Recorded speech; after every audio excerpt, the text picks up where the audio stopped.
rabbil alamin bihi nasta'in ala umuri dunya waddin.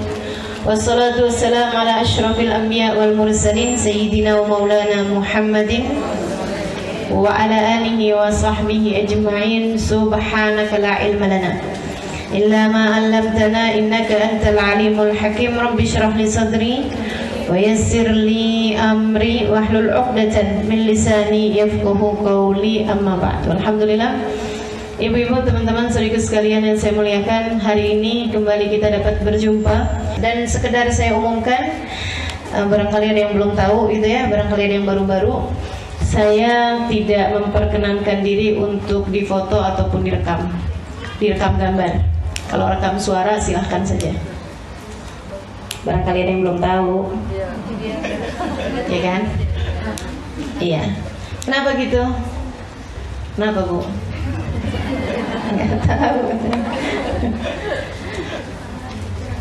Soalnya gitu deh. Ingin lebih bisa menjaga diri, gitu ya, Bu ya. Kalau gambar saya, foto saya ada di mana-mana, takutnya jadi menimbulkan fitnah. Udah difotonya dalam hati aja, direkamnya gambarnya dalam hati aja. Kalau rekaman suara diperkenankan, silahkan. Itu adalah dengan perizinan dari guru saya, Habib Umar bin Hafid. Jadi kalau yang suara nggak apa-apa, kan? Siapa tahu bisa buat diemin anak nangis. Baik, teman-teman sekalian yang saya muliakan, mulutmu harimaumu. Judulnya kan begitu hari ini ya. Saudariku sekalian, mulutmu harimaumu. Bahaya nih si mulut nih. Kita punya lisan ini tidak bertulang. Harus kita jaga benar-benar. Kenapa? Yang pertama, biar kata barang kecil begini nih si lisan nih. Ya Allah, ya Allah. Bisa terjadi peperangan disebabkan karenanya, bisa terjadi perselisihan karenanya, bisa terjadi fitnah karenanya, bisa terjadi berbagai macam hal dari keburukan-keburukan disebabkan karena bahayanya lisan. Maka kenapa kita harus menjaga lisan? Karena yang pertama, bahayanya luar biasa besarnya. Meski barangnya kecil, akan tetapi bahayanya begitu besar. Luka badan bisa disembuhkan dan kemudian hilang, bahkan sampai bekasnya. Tapi kalau lukanya hati, disebabkan karena lisan, seseorang mengoyak hati tersebut, bisa sampai bertahun-tahun. Bisa sampai bertahun-tahun bahayanya. Bahaya dunia pun bahaya akhirat, teman-teman saudaraku sekalian. Bahaya dunia bisa disebabkan karena lisan.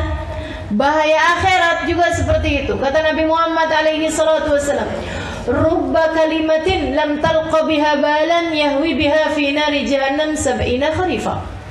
Terkadang kalimat keluar begitu saja dari lisan seseorang, lam yalqa biha balan, dia bahkan gak ngeh, dia bahkan nganggapnya begitu aja, ternyata membuat seseorang terjerumus neraka jahanam 70 tahun lamanya. Bahaya benar nih lisan. Hati-hati, hati-hati teman-teman saudara sekalian. Bahkan seorang istri yang berkata kepada suaminya, gitu kan, aduh bang, panjang hidup mah kamu isinya sengsara mulu. Kamu gak pernah berbuat baik pada saya, gak pernah nyenengin saya. Ibu saudara sekalian, ini katanya Nabi Muhammad, buat perempuan tersebut terjerumus neraka jahanam. Meski sholatnya rapi, meski ibadahnya rapi, meskipun tahajudnya kencang, meskipun terawihnya bagus, meskipun Qur'annya panjang, meskipun apalagi bersama dengan mulut yang tidak terjaga, ibadahnya juga ala kadarnya aja. Waduh, nggak ngerti itu gimana caranya mau selamat hidup dunia dan akhirat. Ketika para sahabat menyampaikan kepada Nabi Muhammad alaihissalam, ya Rasulullah, inna jaratana sawamah qawamah. Wahai Rasul, saya punya tetangga, tukang puasa di waktu siang, tukang tahajud di waktu malam. Kayak kita ya, tapi dibalik. Tukang puasa di waktu malam. Ya Allah. Jadi teman-teman sekalian, dibilang sawamah qawamah, ahli puasa, ahli tahajud. Ghaira annaha tu'ti jarataha bilisaniha, akan tetapi dia adalah orang yang suka nyakitin tetangganya dengan lisannya. Sampai tetangganya pada ngindarin, kalau mau lewat liatin dia dulu. Ada gak depan rumah? Kalau ada depan rumah mending muter aja dah. Jauhan dikit nggak apa-apa, yang penting nggak kena komentarnya yang nggak enak. Ada aja gitu. Ya Allah, ya Allah. Kan ada model orang kayak gitu. Tiap ngomong pedes. Kalau nggak pedes pahit. Kalau nggak pahit asem. Ya Allah. Nah ini bahayanya kita nih. Kita kalau disebutin orang kayak begitu, kita nggak nunjuk diri sendiri gitu. Bahayanya kita nih. Ya Allah, mudah-mudahan ilmu kita manfaat. Begitu kayak begitu nggak bilang ada nggak? Ada, nggak bilang iya saya. Nah gitu. Tapi kita nginget orang, saya bukan gitu ya. La ilaha illallah. Mudah-mudahan Allah bimbing kita. Allah jaga kita, Allah pelihara kita. Amin. Cuman dia suka nyakitin orang, wahai Rasul, dengan lisannya dia. Gimana nih? Nabi dengan serta-merta menjawab, innaha finnar, sungguhnya tempatnya di neraka. Serem bener. Yuk kita jaga kita punya lisan. Insya Allah. Bahayanya sangat amat besar. Kemudian yang kedua, kenapa kita perlu jaga lisan-lisan kita? Teman-teman saudaraku sekalian yang saya muliakan, karena lisan ini adalah semacam komandan bagi seluruh anggota tubuh. Kita tahu bahwa hati kita adalah rajanya. Hati kita adalah presidennya, gitu ya, bagi seluruh anggota tubuh kita. Jadi kalau dia bagus, rakyatnya bakalan bagus. Kalau dia benar, semuanya bakalan jadi benar. Kan gitu kata Nabi. Ala inna fil jasadi mudghah, idza saluhat saluhal jasad kullu wa idza fasadat fasadal jasad kullu, ala wa hiyal qalbu. Kata Nabi Muhammad, ketahuilah dalam seluruh anggota tubuh terdapat segumpal darah. Kalau bagus dia bagus semuanya, kalau rusak dia rusak semuanya. Ketahuilah segumpal darah tersebut adalah hati. Ini hati, ini sumbernya nih, pusat pemerintahan adanya di hati. Tapi komandannya adalah lisan. Lisan ini teman-teman saya sekalian, kelihatannya kayak nggak terlalu ngaruh untuk anggota badan yang lain. Tapi ternyata nggak gitu. Setiap pagi, idza asbahas sabah, kata Imam Ghazali dalam Minhajnya, beliau mengatakan idza asbahas sabah, apabila datang waktu pagi, yaqulul a'dha lil lisan. Semua anggota tubuh nih bilang sama lisan, ya lisan, in istaqamta istaqamna wa in wajajta i'wijajna. Wahai lisan, kami serahkan urusan kami padamu untuk kamu komandani, untuk kamu komando. Kalau kamu lurus, kita lurus. Kalau kamu bengkok, kita bengkok bersama denganmu. Jadi kalau lisannya bilang kanan, anggota tubuh semuanya ikutan kanan. Kalau lisannya bilang kiri, anggota tubuh semuanya bakalan kiri. Maksudnya gimana? Teman-teman saudaraku sekalian yang saya muliakan, kalau ingin memperbaiki seluruh anggota tubuhmu yang 7 nih, bukan termasuk hati ya di situ ya. Kalau mau benahi anggota tubuh yang 7, semuanya memang bergantung dari hati. Tapi mau ngerjain kebaikan-kebaikan, itu juga lisan punya pengaruh yang cukup besar. Kalau dia benar, biasanya anggota tubuh yang lain bakalan benar.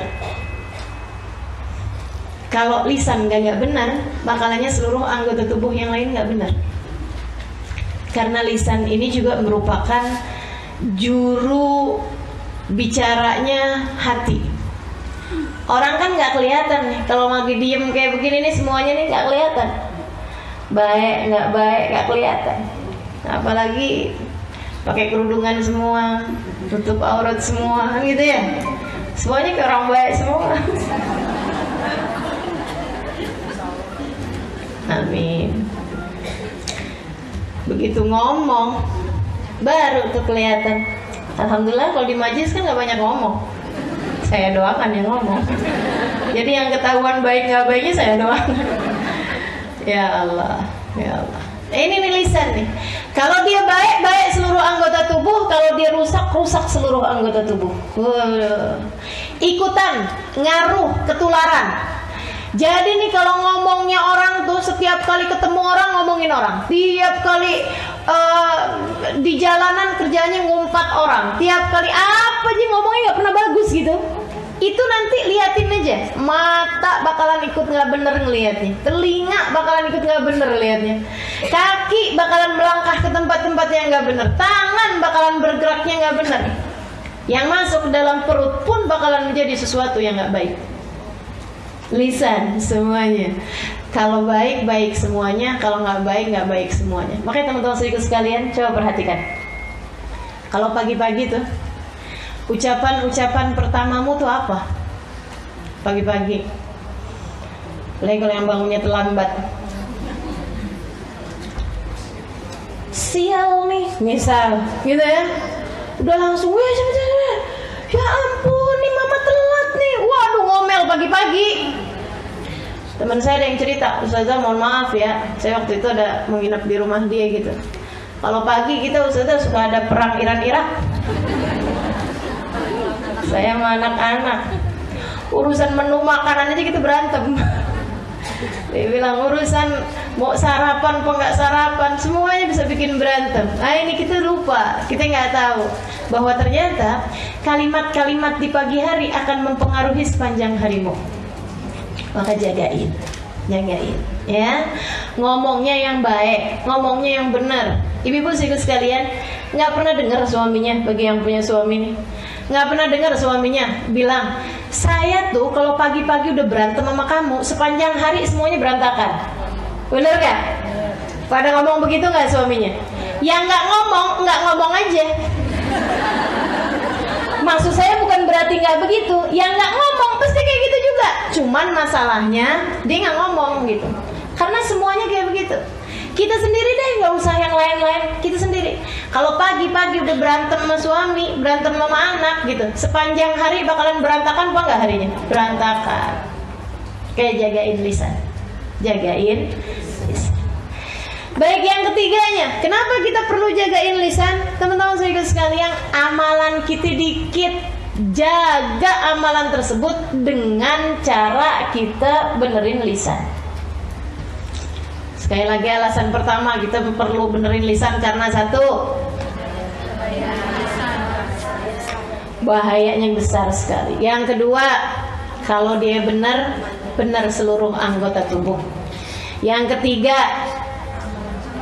amalan kita dikit, jaga amalan tersebut dengan kita jaga lisan. Karena begitu kita nggak jaga lisan, teman-teman saudaraku sekalian, maka kita sama kayak orang lagi ngelemparin anak-anak panah. Kita sama aja kayak lagi punya anak panah nih dikit, udahlah dikit kita lempar-lemparin, kita kasih-kasihin sama orang. Gitu. Jadi sayangin amal-amal kita. Setiap kali kita ngomong gak bagus sama orang, itu kita lagi lemparin kebaikan-kebaikan kita. Terutamanya ghibah.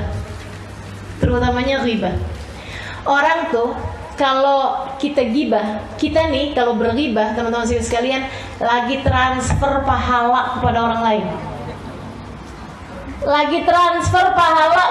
lain. Nabi Muhammad cerita, kata Nabi Muhammad, araftum manil muflis, tahukah kalian siapa orang yang muflis, orang yang bangkrut?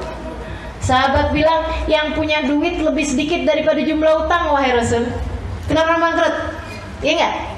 Bu, yang pada dagang.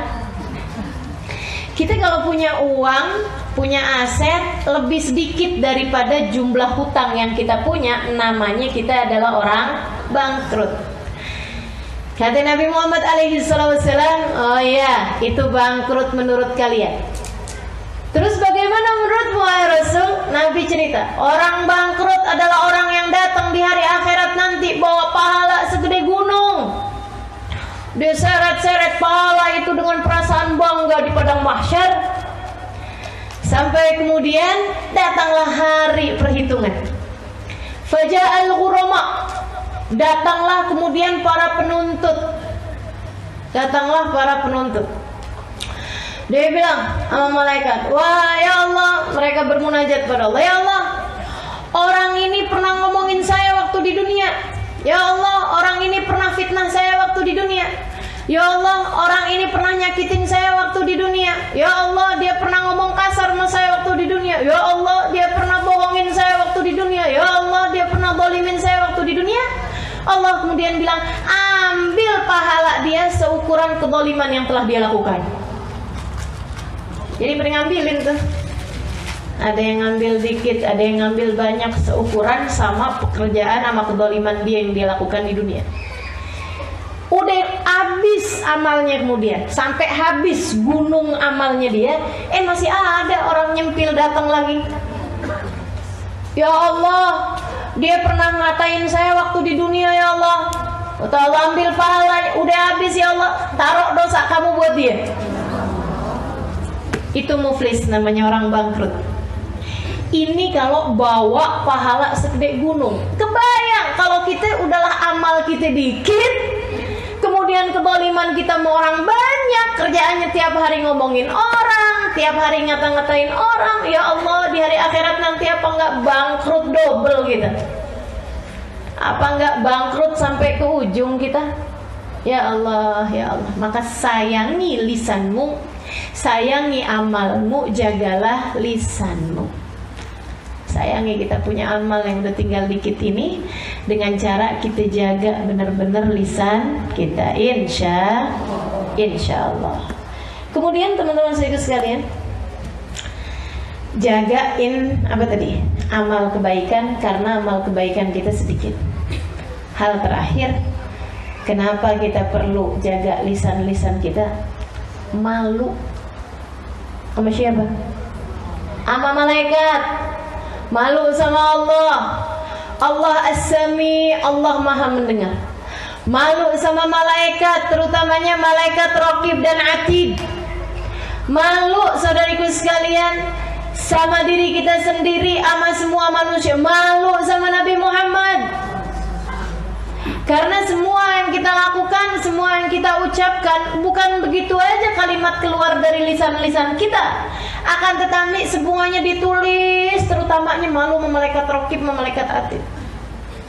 Katanya Habib Ali Habsyi, 100 tahun yang lalu ya, beliau bilang, ya Allah, nih orang-orang nih ya pada kurang ajar.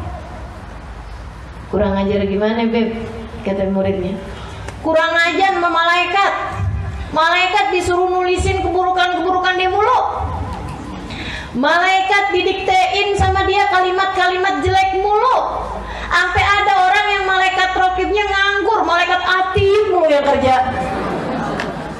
Ya Allah, saya baca kalamnya Habib Ali Habsyi kayak begitu, saya banget ini. Sedihnya. Malaikat Raqibnya nganggur, yang nyatetin kebaikan dan pahala. Malaikat Atid nggak kelar-kelar. Ya Allah, teman-teman saudaraku sekalian, kebayang gak sih? Kata-kata kita tuh semuanya ditulis sama malaikat. Malaikat nih makhluknya Allah yang mulia loh.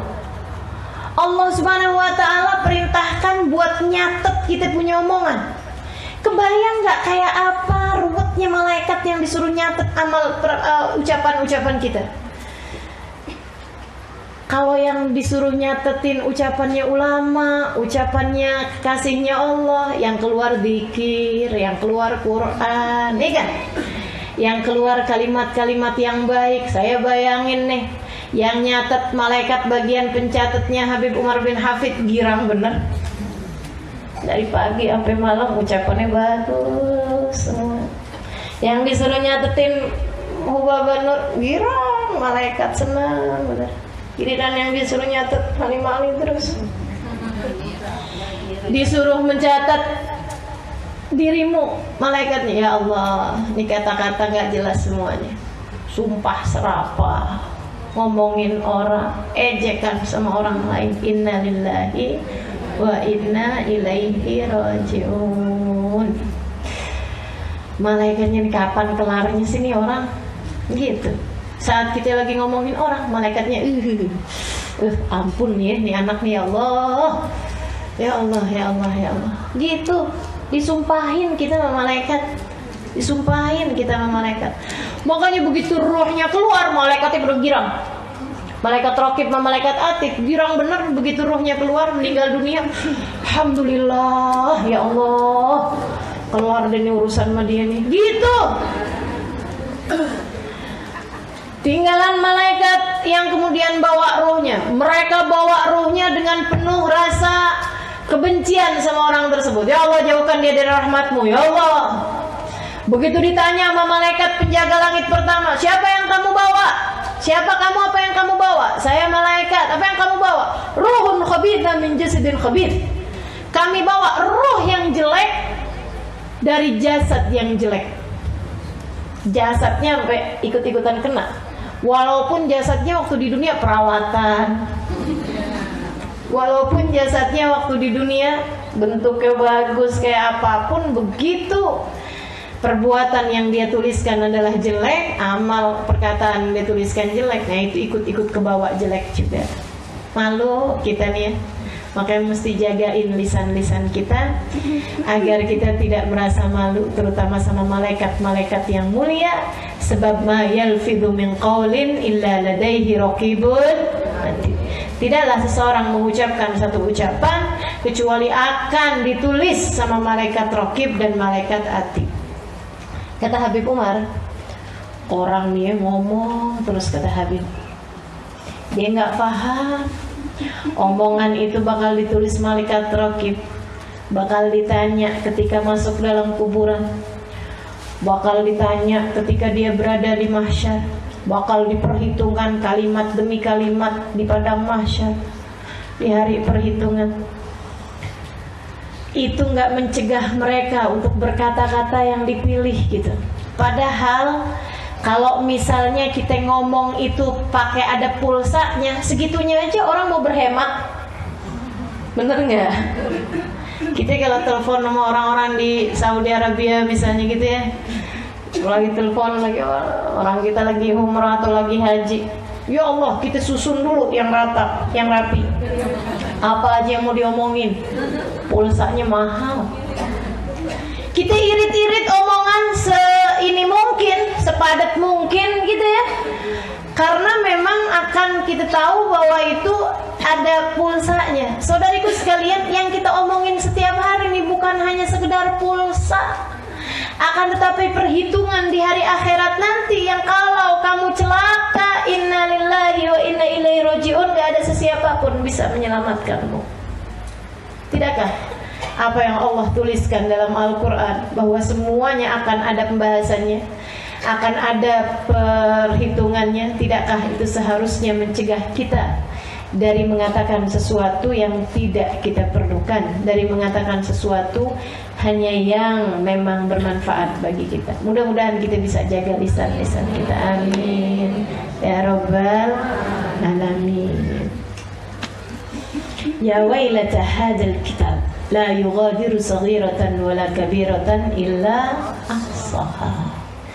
Orang-orang kafir, orang-orang ahli maksiat, begitu dibuka buku rapotnya, semua ada, semua ketulis, buku sejarah hidup kita.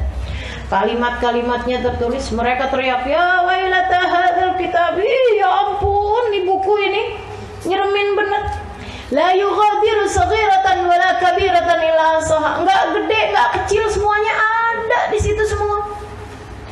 Itu katanya Sayyidina Ibnu Abbas alaihi ridwanullah ketika mentafsirkan makna saghiratan, yang kecil-kecil juga ketulis di situ. Katanya beliau mengatakan bahwa ketika kamu ketawa nggak ditulis Halimah jam sekian ketawa, nggak gitu, tapi ditulis hahaha-nya berapa itu ada semuanya. Ngeri ya. Malu kita sama Allah, malu kita sama malaikat, malu kita sama semua hambanya Allah ketika dibangkitkan di hari akhirat nanti. Ini hal-hal yang seharusnya membuat kita mau lebih menjaga lisan-lisan kita. Nggak sama orang yang ngerti dengan orang yang nggak ngerti. Baik kemarin-kemarin kita nggak ngerti, hari ini kita udah ngerti. Maka mudah-mudahan mulai hari ini sampai sisa umur kita lebih pintar buat jaga lisan kita, insya Allah, insya Allah. Amin ya rabbal alamin. Gitu ya. Sekarang pembahasannya, ini dosa-dosanya lisan apa aja? Oke, baik, insya Allah, bismillah. Niat. Nah, niat mau jaga lisan. Satu, bahayanya gede, serem, saya nggak selamat, takut nggak selamat dunia akhirat. Kemudian lagi yang kedua tadi itu,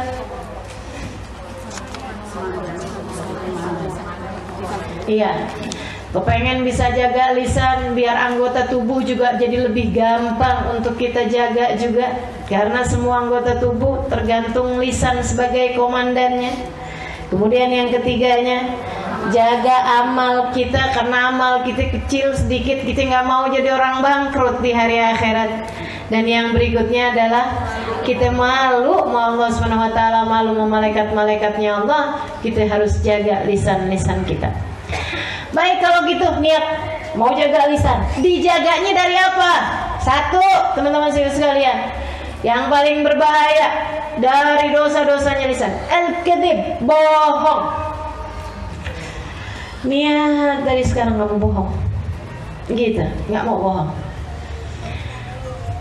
Tapi kemudian bohong lagi, Ustazah. Niat lagi, taubatin yang itu, gitu ya.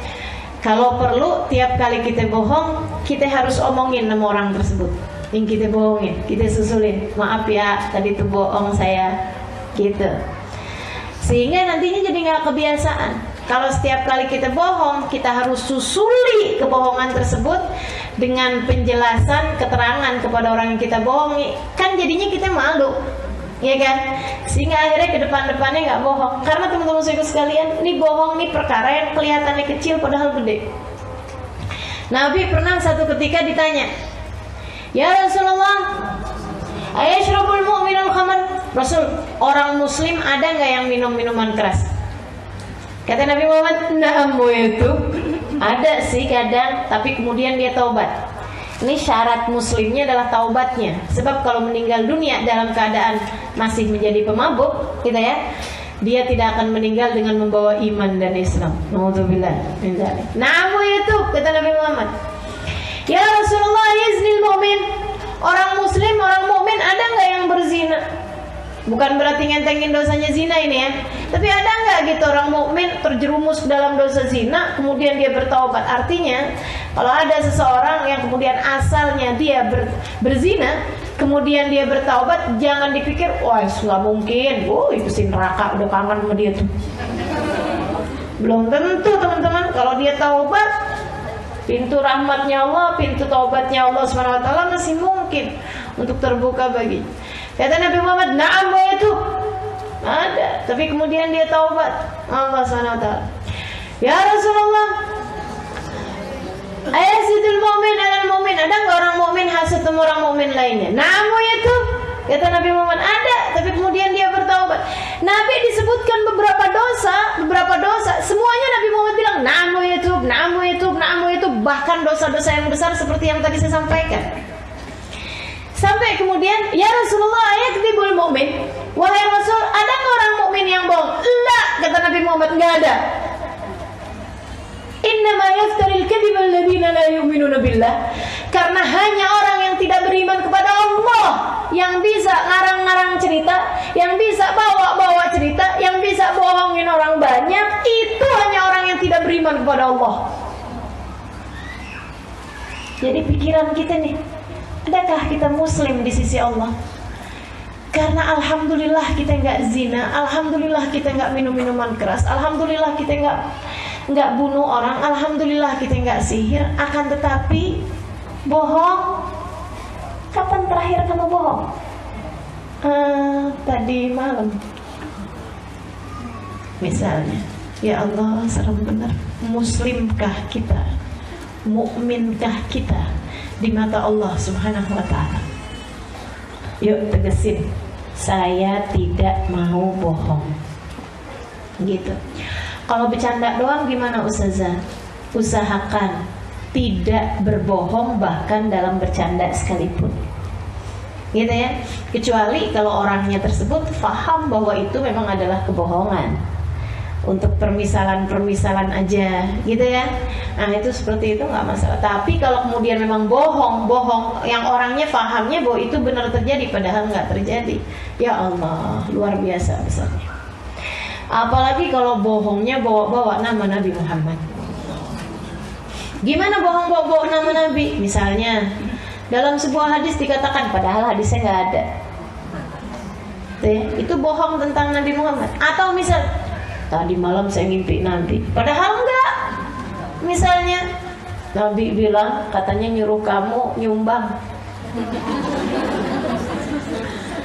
Itu teman-teman saudaraku sekalian bahaya yang luar biasa. Kata Nabi Muhammad alaihissalam, "Man kadziba ilayya kidbatan falyatabawa maq'adahu minan nar."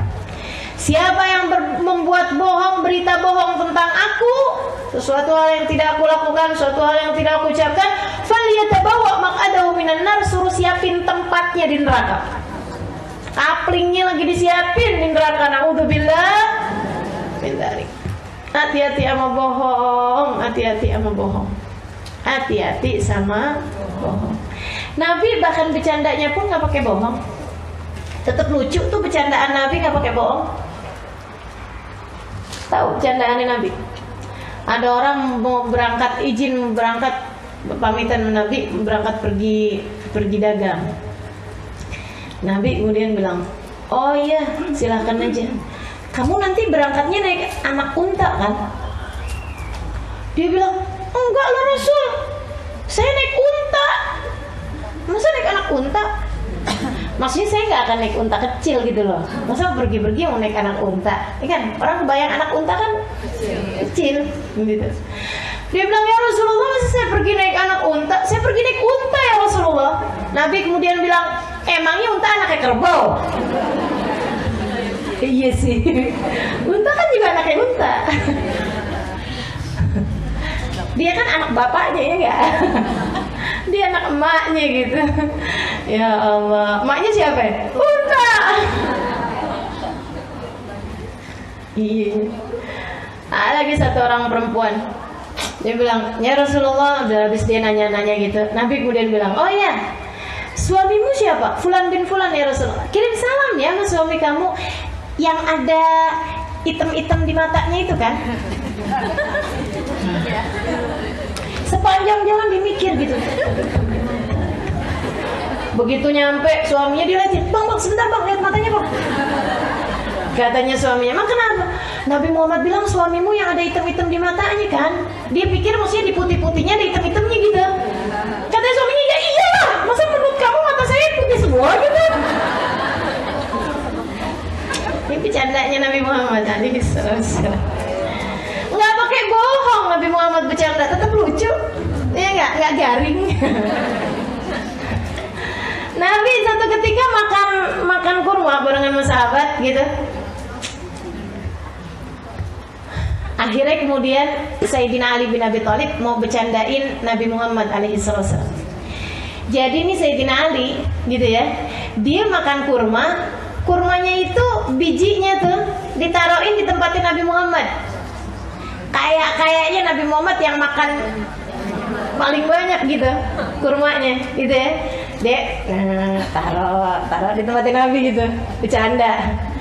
Makanya emang nggak baik orang kaku, sampai semua orang nggak berani gitu. Nabi tuh nggak kayak begitu loh, sahabat bercanda sama Nabi Muhammad alaihissalam. Taruh Sayyidina Ali nih. Nah, belum Sayyidina Ali ngomong, misalnya kayak Nabi makan kurmanya paling banyak ya, itu sambil ngelirik-lirik sahabat. Belum, dia nggak ngomong gitu, masih baru lirik-lirik sahabat gitu. Nabi makannya paling banyak kurmanya. Nabi udah duluan, liatin Ali, kata Nabi Muhammad, liatin Ali, kayaknya dia makan kurma sama bijinya. Soalnya di depan dia kan ada bijinya.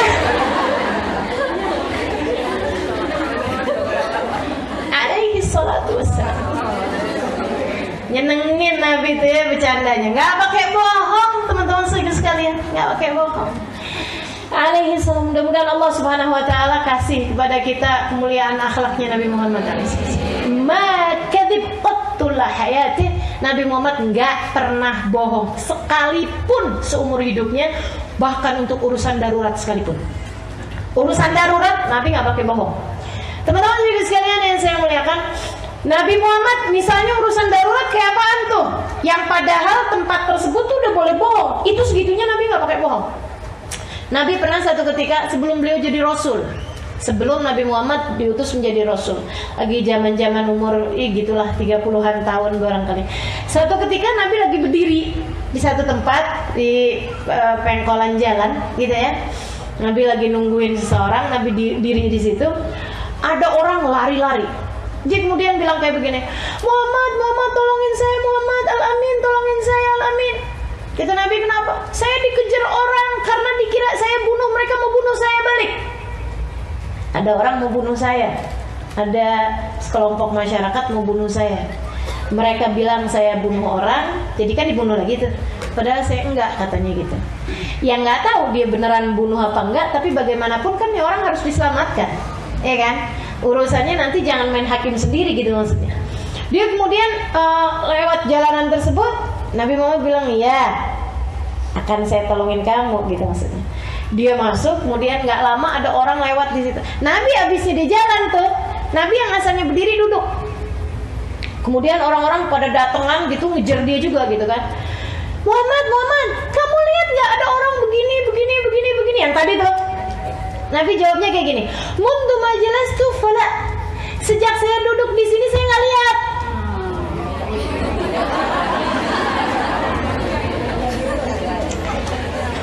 Sejak saya duduk di sini saya nggak lihat, karena ngelihatnya lagi.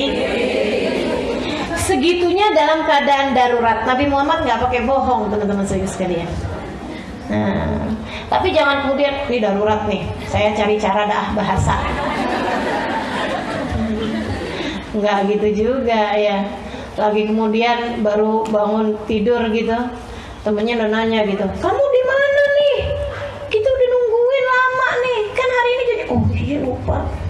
Dia kemudian jalan ke kamar mandi, dibilang di jalan menuju kamar mandi maksudnya. Darurat saja. Darurat apaan? Ya darurat itu namanya. Namanya nanya OTW gitu ya. OTW kamar mandi maksudnya. Itu bohong kalau itu mah bukan darurat.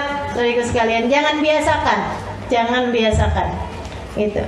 Jadi saya kalau ditanyain sama orang kan, Ustazah udah sampai mana? Karena tempatnya nih masih jauh nih padahal. Ustazah sekarang udah sampai mana? Saya bilang depan mobil kijang hijau. Nggak ketahuan ada di mana kan? Serius nih Ustazah sampai mana? Sampingnya truk. Pokoknya yang penting jangan sampai bohong. Kita usahakan, kita niatkan dalam keadaan apapun, mendingan jangan bohong. Kenapa? Teman-teman saudara sekalian, itu tadi iman kita bermasalah nih kalau kita suka bohong. Iman kita bermasalah. Kemudian yang keduanya lagi, mesti biasanya kebohongan itu akan disusul dengan kebohongan yang lain. Nih. Innal abad la yakdzib. Seseorang kemudian bohong. Bohong tersebut kemudian ngajakin dia buat bohong selanjutnya, hatta yuktab indallahi kadzdzaba, sehingga dia ditulis di sisi Allah Subhanahu wa taala sebagai tukang bohong. Fawailul lil mukadzibin. Celaka orang yang selalu berdusta. Celaka kata Allah. Ngeri benar. Makanya teman-teman sekalian, kita jagain bohong kita itu, jangan sampai kita bohong, sehingga kita nggak harus tutupi itu dengan kebohongan. Kayak bohongnya mak-mak nih seringnya nih. Saya tahu lagi nyuci baju suaminya ada yang kresek-kresek di saku. Pas dilihat 100-an ribu, kayaknya dia lupa. Kita beliin dah lipstick, kita beliin barang. Suaminya nanya, nggak kelihatan duit saya 100 ribu di saku. Enggak. Bohong kan? Kok bisa ya? Saya inget banget ada duit saya tuh 100 ribu di saku. Lupa kali kamu. Udah kamu jajanin kali. Bohong lagi. Yang nyuci kemarin siapa? Kalau kemudian yang nyuci orang lain, si ini, jangan-jangan dia Allah, jadi akhirnya panjang. Padahal bilang aja, ya ampun bang, saya kirain abang lupa. Udah saya beli lipstick bang, kan buat saya dandan depan abang juga. Beres urusan. Jadi teman-teman saudaraku sekalian, kamu nggak harus bohong pokoknya, nggak harus bohong. Usahakan selalu jujur dalam segala sesuatu, sehingga kamu nggak harus nutupinnya lagi dengan kebohongan. Nabi pernah sangat marah kepada Sayyidah Asma binti Abi Bakar. Adalah seorang sahabat yang luar biasa. Datun nitaqain, kata Nabi Muhammad, pemilik 2 sabuk. Karena dia tuh yang nyampein makanan kepada Nabi waktu Nabi Muhammad sembunyi di gua Tur, waktu Nabi Muhammad hijrah ke Madinah. Nabi sangat sayang kepada beliau, kakak ipar, ya. Jadi dia adalah kakaknya Sayyidah Aisyah, kan itu ya.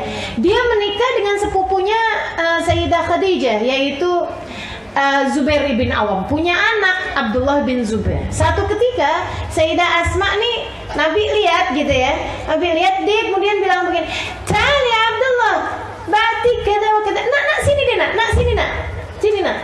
Ngomong mama anaknya, "Nanti mama kasih ini gitu. Nanti mama kasih ini gitu." Nabi kemudian berkata sama Asma, "Ya Asma, idza aradti an tu'ti fala bas." Asma, kalau kamu emang beneran mau ngasih dia sih nggak apa-apa. Tapi kalau enggak Asma, kamu sebenarnya enggak mau ngasih dia, cuman mau biar dia datang, gitu ya. Kamu janjiin sesuatu. Ibu-ibu sih yang saya liatin seringnya kayak gini, jangan nangis nak, jangan nangis, nanti mama. Nah tuh. Kalau emang beneran sih nggak apa-apa, nanti mama beliin kamu pesawat. Kalau pesawatan, gitu ya. Itu kalau emang kita niat mau beliin dia pesawatan gitu, nggak apa-apa. Tapi kalau misalnya enggak, katanya Nabi Muhammad, "Faqad kadzibti," kamu udah bohong. Wa lam tibnakil kadzib, dan kamu udah ngajarin anakmu bohong. Dan yang ketiga, wa kutibti indallahi kadzabah, kamu akan ditulis di sisi Allah sebagai tukang bohong. Segitunya bohong sama anak kecil, semua dari kita ngerjain. Gimana kalau bohong sama orang dewasa? Gimana kalau bohong sama orang yang seharusnya kita hormati? Suamimu misalnya, orang tuamu misalnya, orang-orang yang kamu sayangi, kamu bohongin. Innalillah wa inna ilaihi rajiun. Jagain, jangan bohong. Bahkan yang semua orang udah ngerjain, kayak itu tadi tuh, OTW, gitu ya, udah di jalan atau apa aja kebohongan yang biasa-biasa semua orang kerjain, jangan kerjain itu. Jangan biasakan diri untuk menganggap bahwa itu adalah sesuatu hal yang lumrah. Jangan biasakan,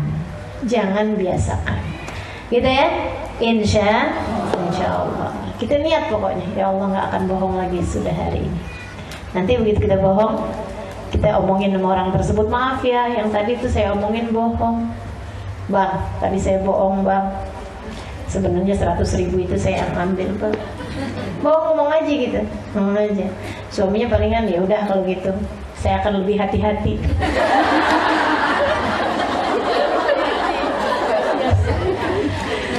Ya Allah, begitu ya.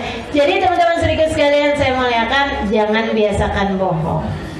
Bahkan hal yang kecil sekali. Nanti kalau udah setiap kali kita bohong, kita terangin sama orang tersebut bahwa kita bohong gitu ya, nanti lama-lama kita akan ngerem diri untuk bohong, sehingga akhirnya insya Allah nggak akan bohong lagi. Bersama dengan niat di dalam hati, mulai hari ini tidak akan ada kebohongan keluar dari lisan kita, insya Allah.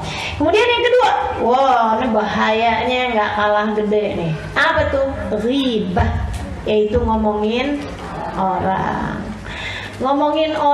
teman-teman saudaraku sekalian. Kata Allah, wailul likulli humazatil lumazah, celaka orang yang suka membicarakan aib orang lain di belakangnya atau membicarakan aib orang lain depannya. Maksudnya ta'ir dia, maki dia, caci dia, depannya dia berarti, atau di belakang, ngomongin di belakang, sama-sama celakanya.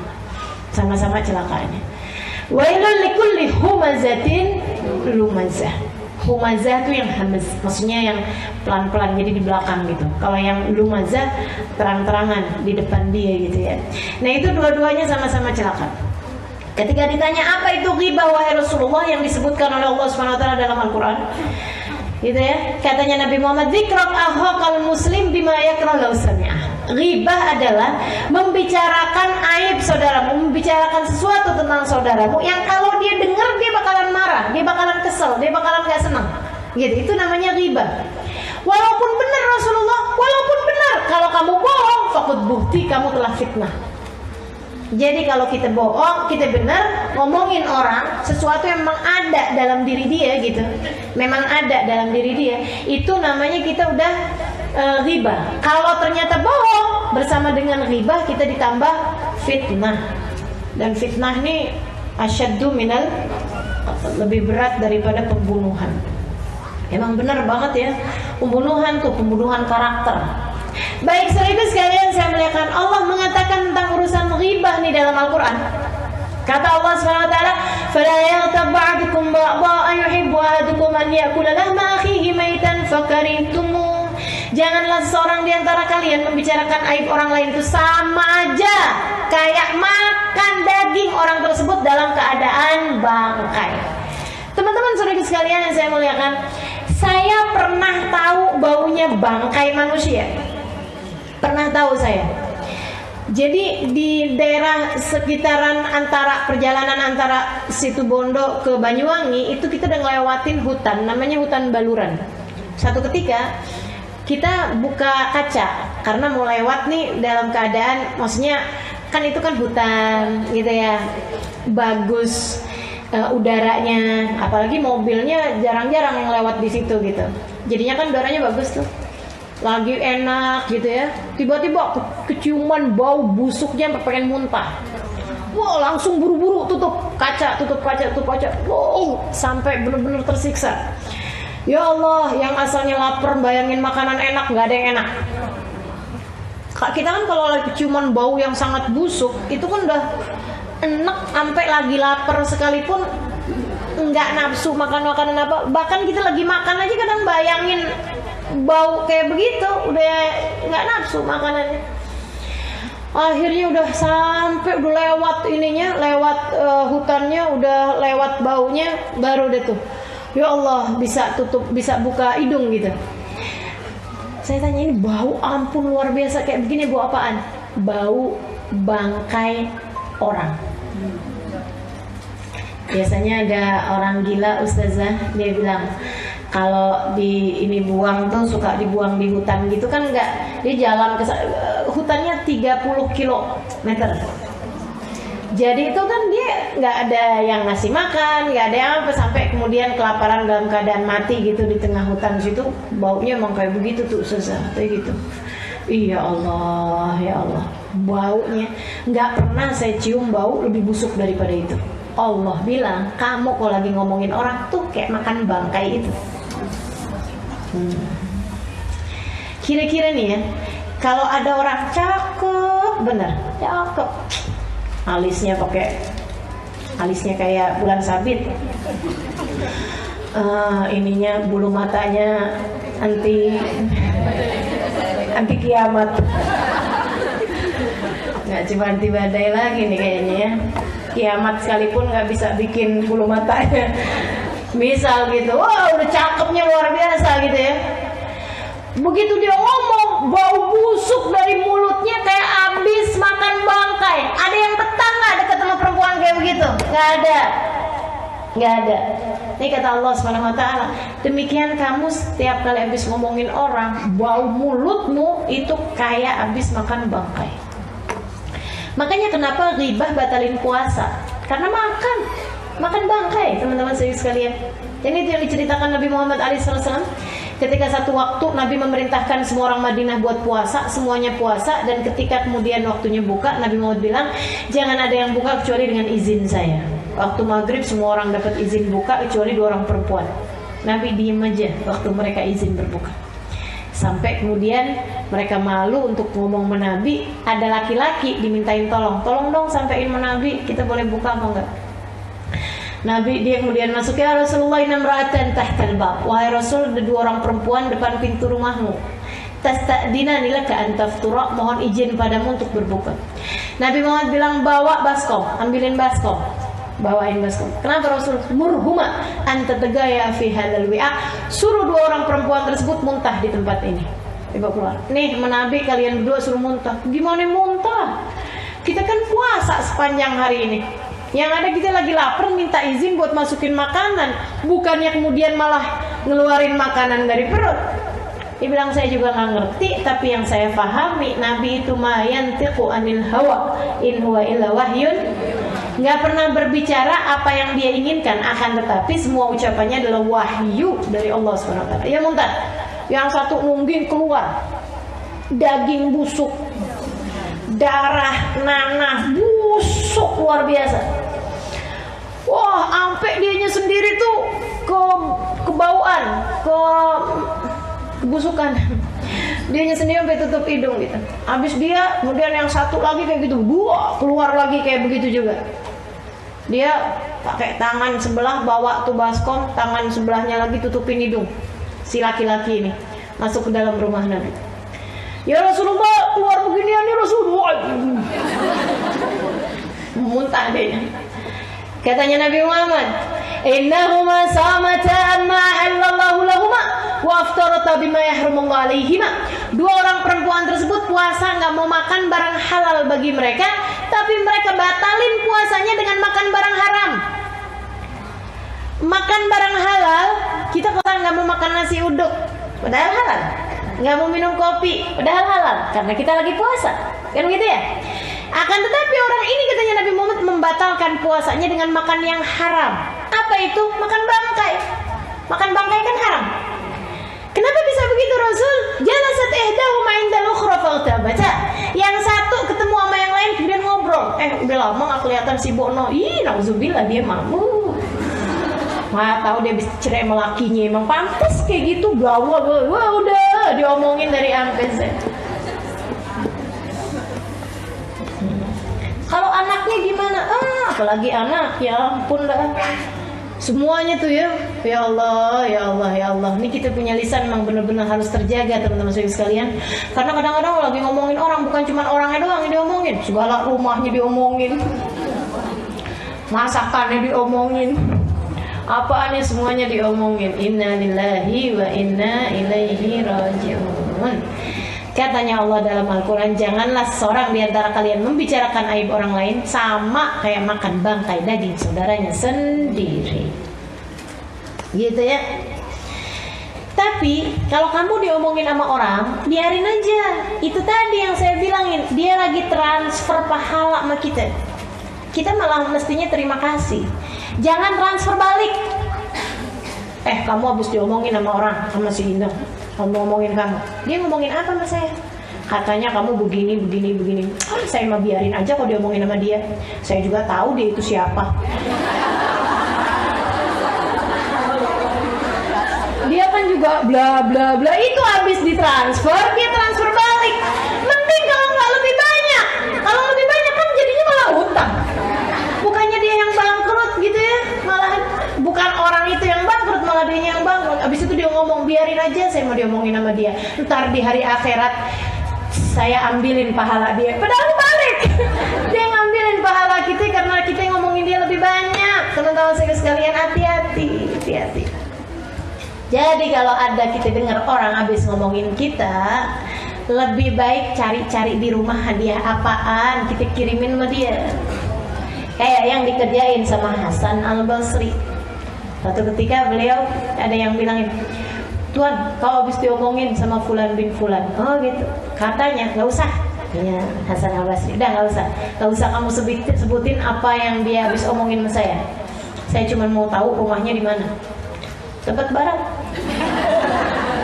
Samperin sama beliau. Tok pintu. Assalamualaikum. Dalam tanya, siapa? Hasan Al-Basri.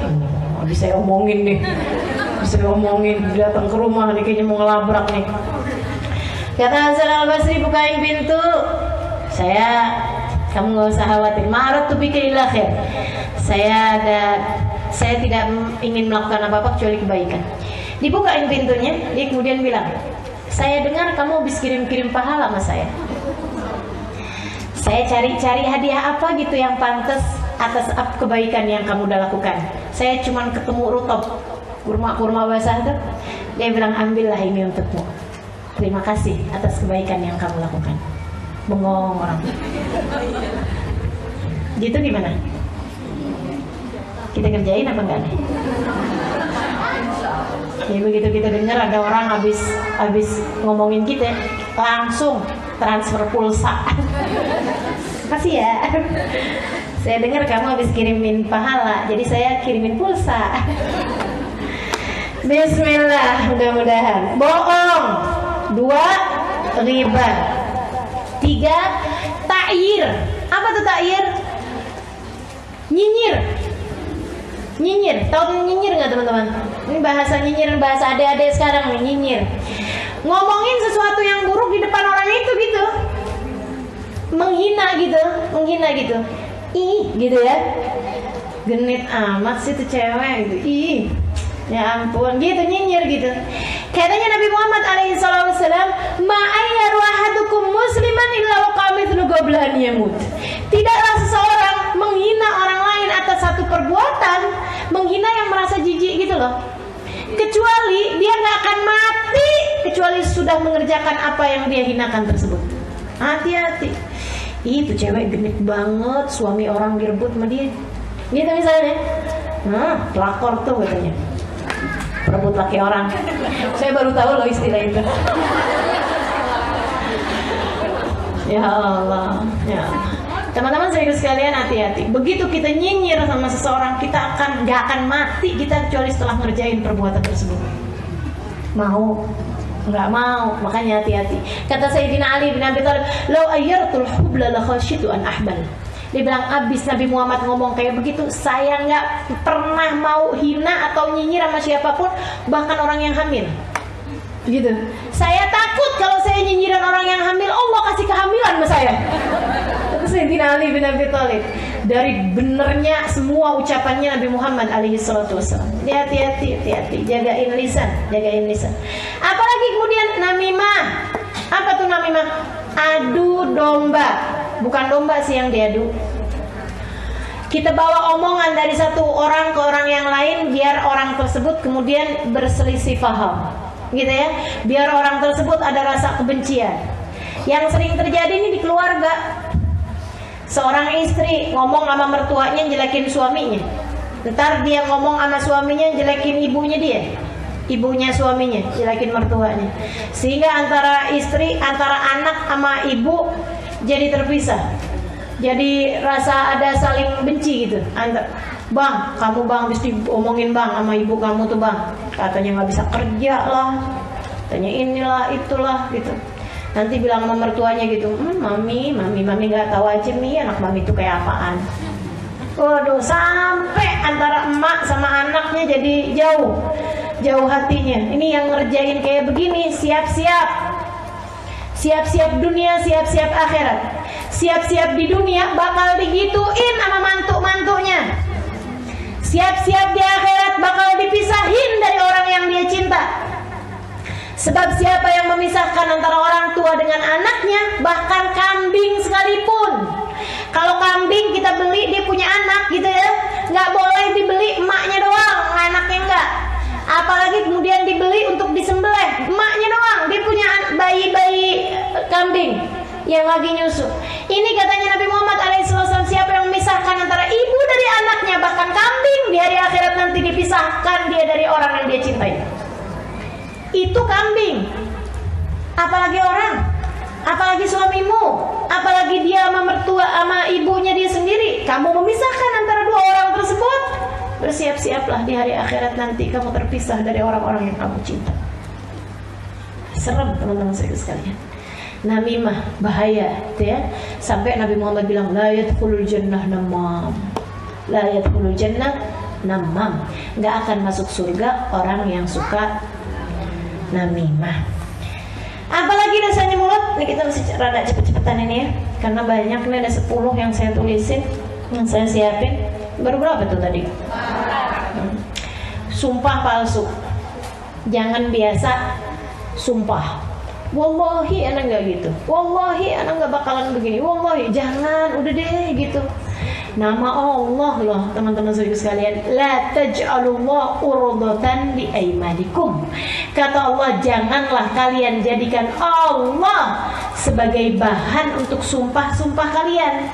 Maksudnya biar dipercaya pakai wallahi. Makanya jangan suka bohong. Jadi orang nggak usah kamu pakai sumpah juga udah percaya. Kenapa kamu ngerasa perlu pakai sumpah ketika bilang sama suamimu, ketika bilang orang tuamu, ketika bilang sama sahabatmu, misalnya gitu ya? Karena selama ini kamu suka bohong sih, jadinya orang-orang nggak gampang percaya, gitu ya. Sampai ada orang gitu, saya bilang coba dong ceramah, kayaknya ngomongnya bener, maksudnya kayaknya ngomongnya pinter gitu. Dia bilang, Ustazah, saya kalau ceramah baru ngomong assalamualaikum aja orang bilang bohong. La ilaha illallah. Ya Allah, ya Allah. Jadi gitu, kita nggak akan perlu bersumpah, apalagi pakai nama Allah kalau kita selama ini tidak bohong, gitu ya. Kan seneng anaknya setiap kali kita bilangin langsung percaya, nggak usah pakai cross check karena dia tahu ibunya nggak bohong. Suamimu ketika kamu bilang sesuatu dia nggak perlu cross check karena dia tahu istrinya nggak bohong, kan enak jadinya. Dipercaya sama setiap orang. Yuk kita biasakan sehingga kita tidak merasa perlu bersumpah. Imam Asy-Syafi'i alaihi ridwanullah, kata Imam Syafi'i, ma halaftu billahi qad, saya nggak pernah sumpah dengan nama Allah sama sekali seumur hidup saya. La sadikan wala kadiban, bener aja saya nggak sumpah, apalagi bohong, nggak pernah saya, kata Imam Syafi'i. Kenapa? Ya Allah, nggak pantas banget saya sebagai seorang hamba pakai nama Allah buat kepentingan saya. Gak pantas kan? Demi Allah saya nggak lihat, demi Allah saya nggak begini. Ngapain pakai nama Allah gitu? Jangan teman-teman sekalian. Bener aja nggak perlu kita pakai nama Allah untuk sumpah kita. Masa pantas kita seorang hamba pakai nama Allah Tuhan kita untuk dipercaya sama orang, untuk bisa Allah pakai buat kepentingan kita, kan nggak pantas.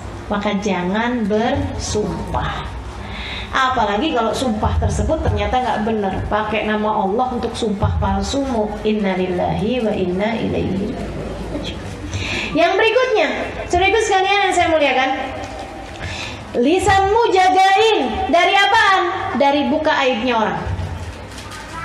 Dari buka aibnya orang. Itu tadi termasuknya ghibah tuh, buka aibnya orang. Siapa yang buka aibnya orang, Allah bakal buka aibnya walaupun di dalam kamarnya sendiri. Gitu katanya Nabi Muhammad alaihissalatu wassalam. Hati-hati. Kemudian jaga pula lisan kita dari memuji diri sendiri. Nggak perlu muji-muji diri sendiri sama orang-orang, gitu ya. Kamu nggak tahu siapa saya. Emang siapa kamu? Saya juga nggak tahu. Ya Allah, jangan suka muji diri sendiri gitu. Ampun bang, kamu tuh bang, bilang sama suaminya, kamu dolim loh, berbuat jahat sama seorang perempuan solehah seperti saya.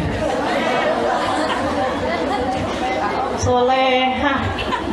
Ya Allah, ya Allah, ya Allah. La tuzakku anfusakum, kata Allah begitu dalam Al-Quran. Fala tuzakku anfusakum wallahu a'lamu biman ittaqa. Nggak usah pakai suci-suciin diri kalian, nggak usah suka puji-puji diri sendiri, karena sungguhnya Allah yang udah tahu siapa yang bertakwa di antara kalian. Allah udah tahu kok gitu. Nggak usah pakai suka puji-puji diri sendiri. Allah udah tahu siapa hakikat kita yang sebenarnya. Apalagi kayak begitu ya, kita sungguh-sungguh bertakwa aja nggak pantas buat muji diri kita sendiri. Apalagi kalau kitanya sebenarnya nggak takwa, kitanya masih berantakan, kemudian kita puji-puji diri kita kasih tahu saya begini, saya begitu, saya begini, saya begitu. Aduh, rapi-rapiin diri, tutup aib-aibmu dan tutup pula kebaikan-kebaikanmu. Tutup kebaikan-kebaikanmu. Kalau ada kebaikan yang kita kerjain, tutup. Ini teman-teman saudara sekalian, termasuk muji diri sendiri, nulis di status. Hari Senin, ya, alhamdulillah buka puasa kali ini bersama dengan Alhamdulillah buka puasa hari ini disponsori oleh KFC. Gitu ya.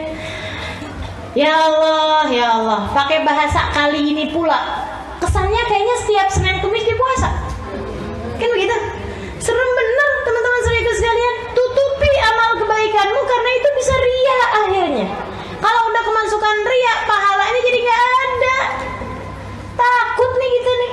Ya Allah, ya Allah. Selama ini kita jadikan Allah sebagai tempat penyimpanan aib-aib kita. Bukankah selayaknya jika selama ini Allah kita jadikan tempat simpanan aib-aib kita, Allah juga jadi tempat simpanan kebaikan kita. Sehingga bukan cuma yang buruk-buruknya doang. Setiap kali ada yang baik kita share sama orang lain, kita bagikan sama orang lain. Ya Allah, teman-teman serius sekalian, nggak perlu. Ustazah maksudnya kan dakwah. Ya kan nggak pakai update status indahnya buka puasa. Kalau mau ajak orang lain untuk berbuat kebaikan gitu ya, nggak usah pakai kayak begitu caranya. Oke, fadilah tahajud di-share. Nah, itu dakwah, beneran. Tapi jangan nge-share-nya jam 3 malam. Orang tahu kalau kamu habis bangun tahajud. Hati-hati saudaraku sekalian yang saya muliakan. Habis amalmu dengan kamu share kepada orang lain tersebut. Ada ceritanya orang, nggak keburu saya cerita, terusin aja. Ada ceritanya orang lagi bangun malam, dia baca surat Al-Quran, gitu ya. Nah di sana di Arab itu, saya ngerasain juga, jam-jam 3 itu selalu ada orang ketok-ketok pintu rumah kita buat bangunin tahajud. Itu di sana kayak gitu. Qiyamul lail, gitu. Nah dia nih ceritanya lagi baca Quran. Akhirnya orang kemudian Qiyamul lail, fulan Qiyamul lail. Dia lagi baca Quran, kemudian dia pengen biar orang itu tahu gitu kalau dia udah bangun, maksudnya gitu ya. Dia lagi baca surat apa? Akhirnya pas awal-awal surat Thaha. Bismillahirrahmanirrahim. Thaha. Manzal Qur'an litashqa. Oh ya, kata orang gitu. 2-3 ayat dikerasin untuk ngasih tahu bahwa dia udah bangun. Nah, seberapa lama datang ngantuk, tiduran. Dalam tidurnya dia mimpi kayaknya udah datang hari kiamat, lagi pembagian sohifah, pembagian amal kebaikan. Termasuk pahala dia malam itu dilihat gitu. Pahalanya dari mulai sholat isya berjamaah sampai tahajudnya, sampai bacaan Qur'annya dia. Semuanya yang dia baca dari ayat Qur'an ada cahayanya, ada pahalanya, ada penghapusan dosanya, kecuali yang dia kerasin. Hilang pahalanya. Dia bilang sama malaikat, "Kat." Habis bingung, malai kan gak enak ya. Kenapa ya katanya gitu. Ini kok gak ada nih pahalanya nih. Surat 1-3 ayat 1-3 dari surat Thaha. Oh iya, Magar Thaha, kamu gak baca soalnya. Iya Magar Thaha, enggak saya baca kok. Lah Magar Thaha, katanya malaikatnya enggak, kamu gak baca. Serius malaikat saya baca. Kan dia baru ingat malam itu kan gitu ya. Bilang saya udah baca, malahan saya kerasin. Itu dia kata malaikat.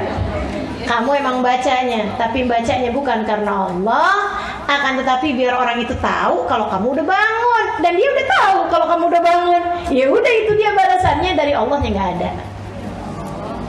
Kebayang kalau semua yang kita lakukan dari kebaikan semuanya kita update di status kita, semuanya kita sampaikan kepada orang lain. Teman-teman saudariku sekalian yang saya muliakan, mau datang kepada Allah bawa apaan kita? Bawa dosa-dosa. Inna lillahi wa inna ilaihi raji'un. Dosa yang berikutnya, dosa lisan yang berikutnya. Ya Allah, dan ini agak bahaya ini ya. Bercanda urusan yang diagungkan Allah, sehingga akhirnya kita merendahkan sesuatu yang diagungkan Allah. Merendahkan sesuatu yang diagungkan Allah. Teman-teman, kalau mau ngomong, mau bercanda, silakan aja. Akan tetapi hati-hati. Jangan bawa-bawa hal-hal yang diagungkan sama Allah. Ada banyak orang zaman sekarang bercanda-bercanda urusan Al-Quran. Kan gitu ya. Al-Quran tuh udah gak cocok buat zaman sekarang. Dia ngomong kayak gitu kan. Oh bahaya tuh, iman bisa hilang. Iman bisa hilang. Ada lagi yang bercanda sih, canda ngomongnya kayak gini. Kayaknya neraka nggak takut lagi ya, ntar kita bisa ketemu di neraka sama Michael Jackson. tadi neraka ketemu si ini. Itu bahaya teman-teman sekalian. Bercanda silakan, tapi jangan kayak begitu modelnya. Ih, amit-amit, saya sih kalau masuk surga ada dia, mendingan keluar lagi. Ya Allah, ya Allah, ya Allah. Silakan kalau mau bercanda, jangan bawa surga, jangan bawa neraka, jangan bawa Quran, jangan bawa Ka'bah, jangan bawa apa-apa. Saya kan udah cerita kemarin tentang orang yang ketika ngelihat Ka'bah, gini doang yang namanya Ka'bah. Akhirnya kemudian jadi gila. Teman-teman sekalian, hati-hati melisan. Jangan menghina atau merendahkan sesuatu yang diagungkan oleh Allah Subhanahu wa taala.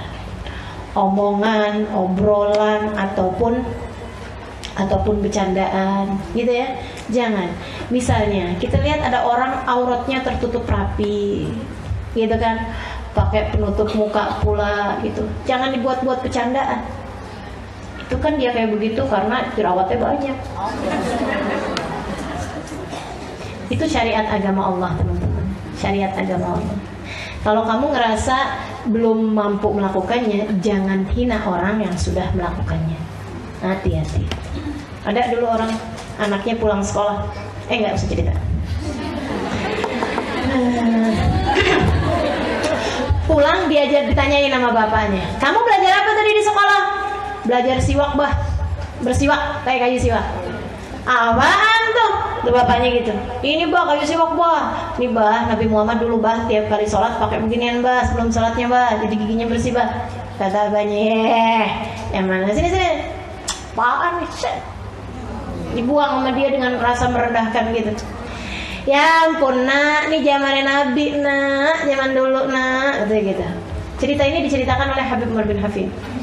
Nggak model kayak saya ceritanya ya. Ya ini kan sudah dibumbui. Akhirnya kemudian ibu-ibu teman-teman sekalian, dia punya istri lagi hamil. Oh dia ngomong kayak gini, apaan nih? Ini sih buat melempar anjing gitu. Dia punya istri lagi hamil. Istrinya kemudian melahirkan anak mukanya mirip anjing. Dia sangat marah, kemudian keadaannya stres berat, depresi. Dia satu malam dia ambil pedang, dibunuh tuh anak. Habis kemudian dia merasa bersalah, merasa nggak enak perasaannya, dia sendiri kemudian mengakhiri hidupnya dengan bunuh diri. Itu zamannya Imam Malik. Imam Malik ketika mendengar cerita itu, katanya Imam Malik, karena dia merendahkan salah satu dari syariat agamanya Allah, ialah bersiwak. Hati-hati ya, pokoknya syariat agama Allah itu junjung tinggi. Makanya terutama kepada para ulama, hati-hati lidahmu keset. Kita nggak boleh ngomongin orang, siapapun, apalagi ulama. Kita nggak boleh ngata-ngatain orang, siapapun, apalagi orang hafal Quran, apalagi pendakwah, apalagi bener-bener harus hati-hati. Dosanya double teman-teman sekalian, sebab mereka bagian dari syiar agamanya Allah. Yang berikutnya lagi ialah kepo. Apa sih Ustazah kepo? Kalau saya bahasain bahasa Arab nanti nggak ngerti. Bahasa Arabnya fudul.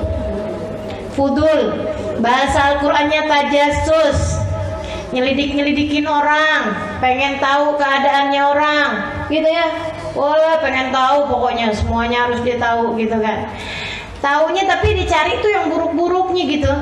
Kalau kita cari tahu keadaannya Nabi Muhammad untuk kita kemudian mengikuti jalan hidup beliau, kita cari tahu keadaan seorang ulama untuk kita ikuti jalan hidup beliau, itu nggak jadi masalah. Kita cari tahu gitu kan, kalau ini gimana, kalau bergaul sama orang kayak gimana gitu ya. Kita pengen jadikan beliau sebagai suri tauladan gitu, itu nggak jadi masalah gitu, nggak jadi masalah. Saya cari tahu kok guru saya misalnya gitu lagi perlu apa, untuk saya mungkin bisa saya bantuin, untuk saya mungkin bisa beliin kayak gitu loh.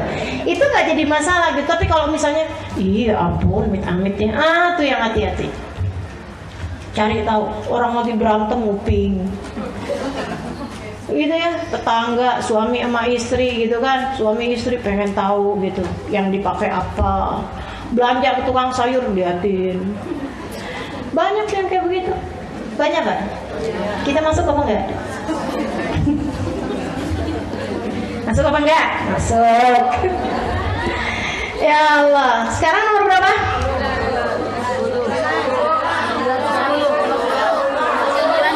Ini ada hilafiyah ulama gini. Iya, jangan kepo itu kan. Tadi ya. Nomor berapa? 9. Sekarang 10. Oke, ya. Sekarang 10. Hindari perdebatan. Perdebatan, saudaraku sekalian, itu dosa yang luar biasa. Katanya Nabi Muhammad SAW, "Man tarakal mira wa muhik wa huwa mubtil, banallahu lahu baitan fi rabtil jannah. Man tarakal mira wa huwa muhik, banallahu lahu baitan fi wasatil jannah." Wa 'alal jannah ya Rasulullah liman hasun akhlaquh. Kata Nabi Muhammad, siapa yang meninggalkan perdebatan padahal dia benar, padahal dia salah, dia emang keliru, dia nggak ngerti ilmunya, dia nggak paham, gitu ya.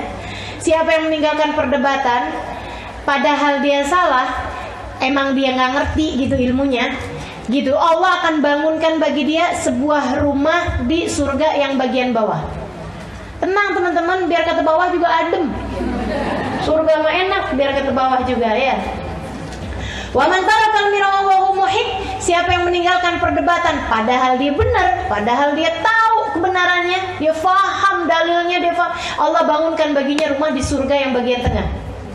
Surga yang atas buat siapa Rasul? Kata Nabi, buat orang yang bagus akhlaknya, nggak kepikir buat berdebat sama sekali. Gitu.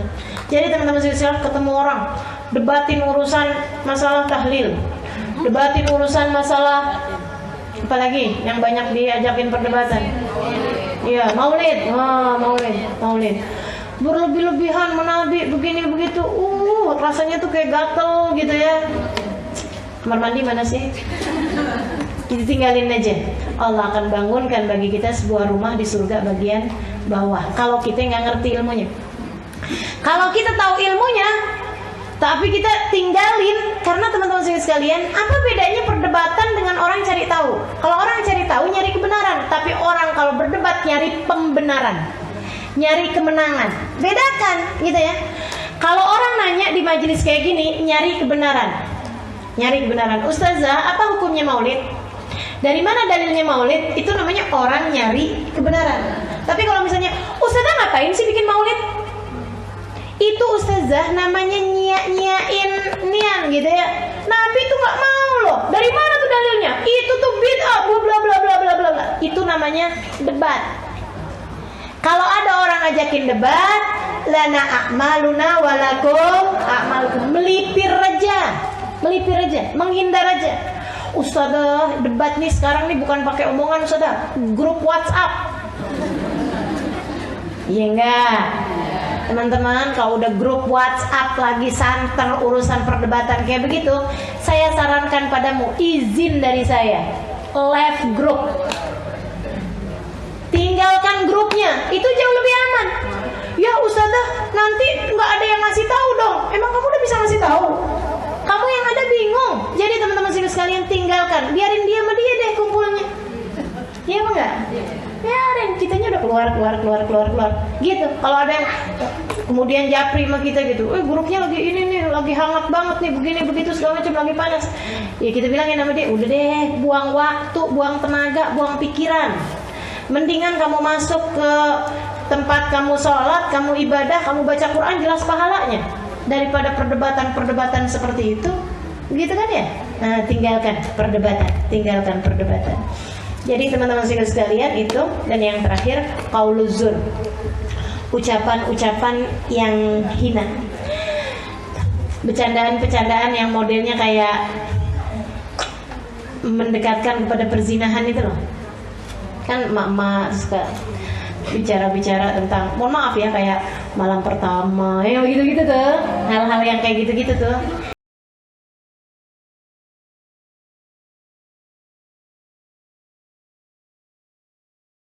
Bicarakan hal-hal yang hina seperti itu. Pokoknya intinya yang kita nggak mau kalimat tersebut ada di dalam buku rapot kita, buku kehidupan kita, dibuka di hari akhirat, nanti kita malu.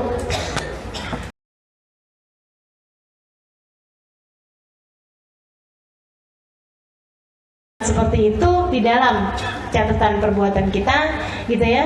Kita tutup rapat-rapat. Seenggaknya pastikan